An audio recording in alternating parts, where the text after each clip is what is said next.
Now, 30-day ceasefire in Ukraine has Kyiv agreeing to the U.S. proposed deal. Russia says yes, but later Russian President Putin met with U.S. Special Envoy Steve Witkoff in Moscow late Thursday. U.S. President Trump called those talks very good and productive. Earlier in the week, Russian President Putin had said before the guns go silent, he wants the root cause of the conflict addressed.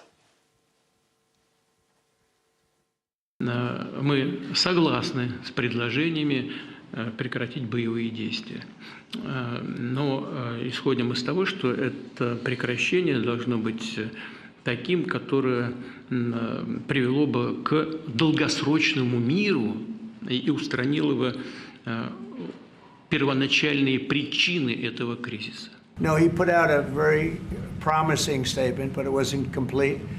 And yeah, I'd love to meet with him or talk to him. But we have to get it over with fast. You know, every day people are being killed. Ми всі почули з Росії дуже передбачувані, дуже маніпулятивні слова Путіна у відповідь на ідею тиші на фронті. Він фактично готує відмову станом на зараз. Путін, звісно, боїться сказати прямо президенту Трампу, що хоче продовжувати цю війну.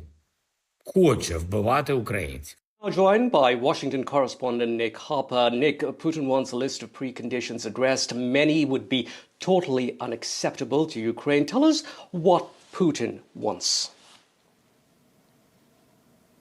Yeah, Alistair, a real balancing act for the United States at the moment at this very delicate time, trying not to antagonise either side, but there's certainly a long list of demands coming from Moscow. As we heard there, President Putin wants to try and address what he calls the root causes of this conflict. Now, if we think back 3 years when Russia invaded Ukraine, at that time, he was saying the root causes were all about trying to demilitarize and denazify Ukraine.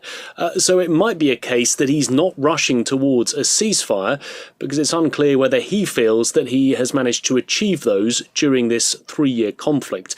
He's also suggesting that he wants to get a single big deal done. Up until now, Ukraine have said that they're looking for a 30-day pause in the fighting while negotiations continue.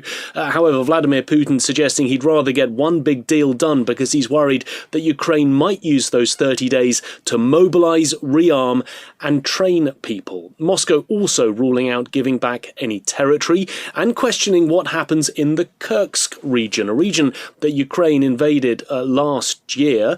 We have seen Russia win back much of their territory in the interim period, but there's still a question of what happens to the Romanian Russian territory that's still being held from Ukraine. They're also asking who would police any particular ceasefire and what happens once a deal has been done.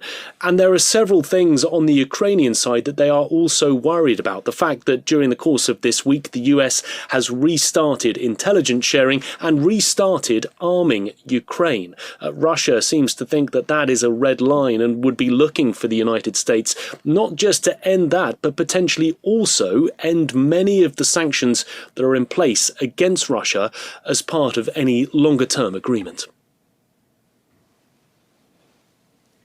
Right, Nick Harper there joining us from Washington with those details. And we can also tell you at this point in time that the White House press secretary is saying that Trump has no plans to talk to Vladimir Putin today, although he's putting pressure on Putin and the Russians to do the right